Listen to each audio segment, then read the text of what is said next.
Hello and welcome to the Falling Knife Project, where I'm trying to turn $25,000 into $750,000 by trading options.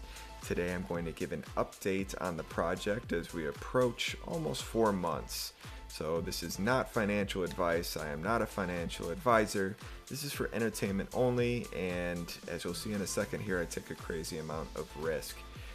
So last update, we were up around $24,000 since inception of the project, which was around a 96% overall return in 3 months. And I mentioned at that point, I think we might be due for a mean reversion here in the near future.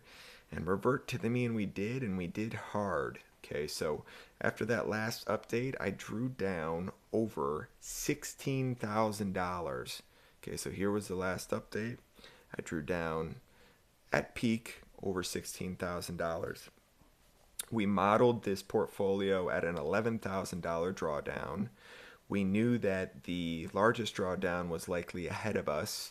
However, I was surprised at how quickly it came.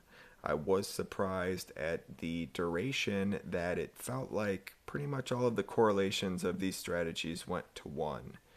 So we are still up $12,188, but I had to dig into what was going on, what was the main cause of those losses, and are there adjustments that we need to make given this new information that we had. So that's what we're going to talk about. So the oscillator trade, if you recall, is the trade that I had the least amount of conviction in. That trade was responsible for over $9,000 of that $16,000 drawdown. Now, I do feel like the edge is still intact in that trade. I've been trading that trade for over a year live prior to this project. And I think that's part of the problem, is that it was almost free money for over a year. I think I got a little bit arrogant with it, and I sized it too large. So I mentioned in earlier videos that we need to size things so that we have tons of occurrences, which this trade, the oscillator trade, is borderline on tons of occurrences. And then we also need to make sure that we size these trades so that no one single trade or no type of trade can take us out of the game. And again, I think I sized this too aggressively. So the first change I'm making is sizing that trade down. It's going to be sized at about around half of what it was, but that also affects our overall projected return for the portfolio. So that's another adjustment that needs to happen.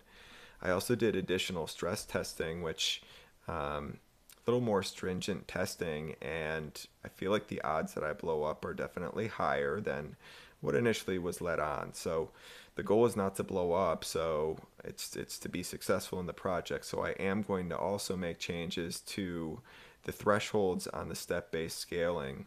So once our net lick or our portfolio balance reaches 80,000, 145, 210, that's when we're going to start scaling up on each of those milestones. Previously, those numbers were a little bit tighter.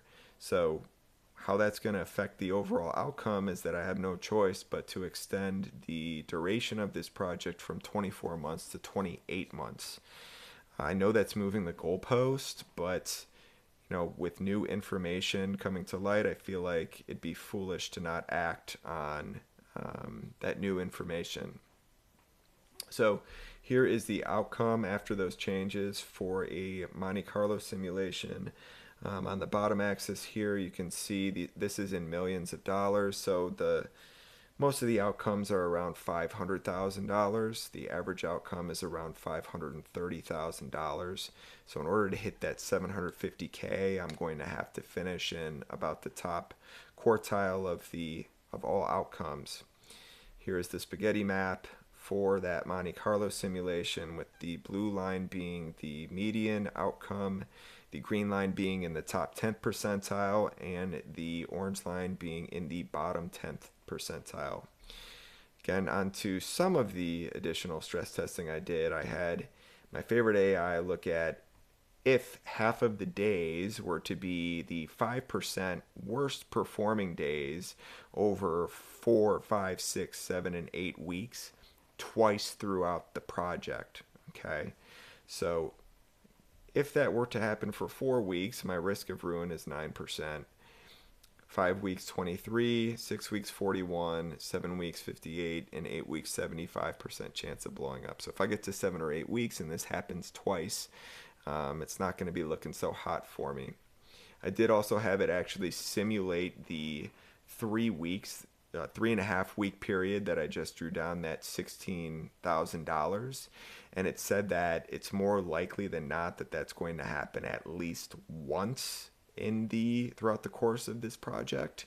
About a 60% chance that I get another 3.5 week stretch like that. Okay, so this again is assuming that it's even more stress test, a greater stress test than that 3.5 week period that I just endured. And this is also looking at it twice, something like that happening twice, not just once. But you can see P50, that's the median outcome. If it happens twice over a 4 week period, you can see how that affects the median outcome, obviously drastically. Here's the spaghetti maps for those simulations. So 4 weeks, 5 weeks, 6 weeks. I'm just keeping an eye on this middle blue line here. 7 weeks, okay, you see it went down to 0. That means I would blow up in those scenarios. And 8 weeks, again, a ton of blow ups. So that's the news. That's the update. I will say one other thing that I did was I calculate my net worth each month. And I went ahead and removed, I should have done this out of the gate, but I went ahead and removed the funds that are going towards this project completely out of my net worth. It's just gone, okay?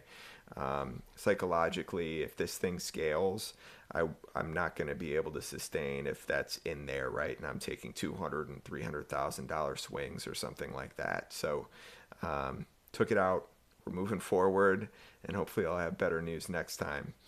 The next two videos, the very next one is going to be a comparison of the 3 automated trading services that I'm familiar with: TAT, Trade Automation Toolbox, and Trade Steward.